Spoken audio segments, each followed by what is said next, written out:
Hey, salut groupe, Ketodan. Je voulais vous parler rapidement à propos d'une étude là, qui est sortie dans le Lancet, puis ça fait le tour des médias, puis là, ça circule dans les médias sociaux, à l'effet que l'alimentation faible en glucides diminuerait l'espérance de vie. Donc, premièrement, pas de panique.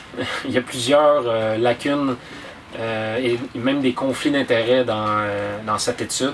Puis c'est malheureux que les médias l'ont publié sans même l'analyser puis la décortiquer. Ils n'ont rien questionné, ils ont juste publié, puis c'est ça, puis c'est tout. Donc l'étude est basée sur des questionnaires qui étaient remis aux participants. Ça a duré 25 ans, 6000 personnes environ. Puis à chaque 5 ans, 6 ans, ils se faisaient remettre un questionnaire sur ce qu'ils avaient mangé, puis leur consommation, leur alimentation. Je sais pas vous autres, là, mais moi, la semaine passée, je me rappelle pas ce que j'ai mangé, fait qu'encore moins l'année passée ou là 5 ans.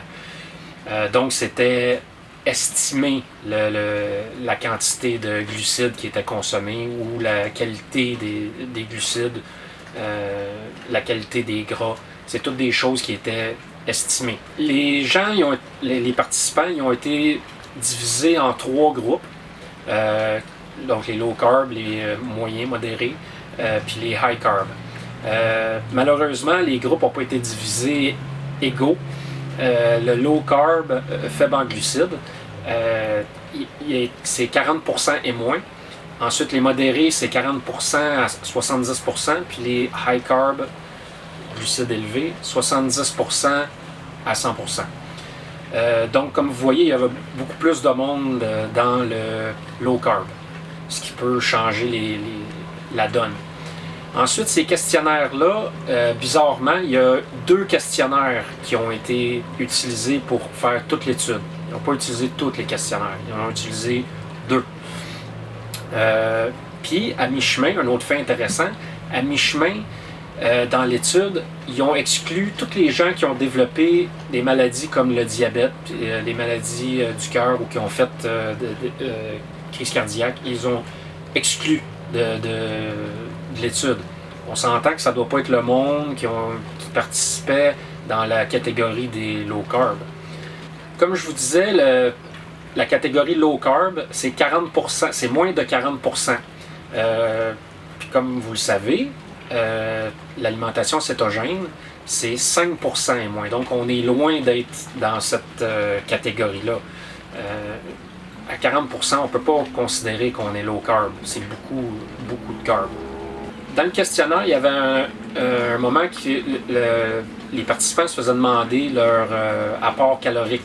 Puis il y en a qui rapportaient qu'ils mangeaient moins de 600 calories par jour. Je ne sais pas vous autres, mais il n'y a pas grand monde qui peut survivre à moins de 600 calories par jour. Donc ça, c'est une lacune qui peut montrer que il y avait une estimation erronée de la part des participants. Ça peut être la même chose pour le niveau de glucides. Les glucides, ils ne faisaient pas la distinction entre les bons et mauvais glucides. Donc, tu pouvais dire que tu mangeais 25% de glucides, mais tu pouvais manger des beignes, tu pouvais manger des pâtes, du pain, des céréales. Donc, ça ne faisait pas la distinction entre les bons et les mauvais glucides. Des choses qu'en alimentation cétogène, on préfère éviter. La même chose avec les gras. On privilégie les gras naturels, les gras saturés. Mais dans l'étude, c'est pas spécifié quel gras qui était privilégié. Gras végétaux, gras naturels, gras trans, gras saturés. Pas de distinction.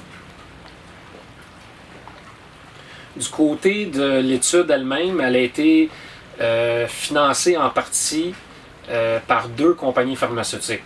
Alors, là, on s'entend qu'il y a un conflit d'intérêts aussitôt qu'il y a une compagnie pharmaceutique d'inclus. Ensuite, du côté des chercheurs, il y a quelques chercheurs qui ont des conflits d'intérêts puisqu'ils ont déjà publié, on pourrait utiliser le mot contre, l'alimentation faible en glucides, puis aussi les gras saturés, comme quoi que les gras saturés étaient cancérigènes. Donc ça, c'est des conflits d'intérêts. En bout de ligne, cette étude si on peut l'appeler une étude, n'a rien à voir avec l'alimentation cétogène ou faible en glucides comme qu'on connaît aujourd'hui. Donc, il n'y a pas d'inquiétude à avoir. La seule certitude que je peux vous garantir, c'est qu'en effet, un jour ou l'autre, on va tous mourir. Sur ce, bonne journée, à la prochaine.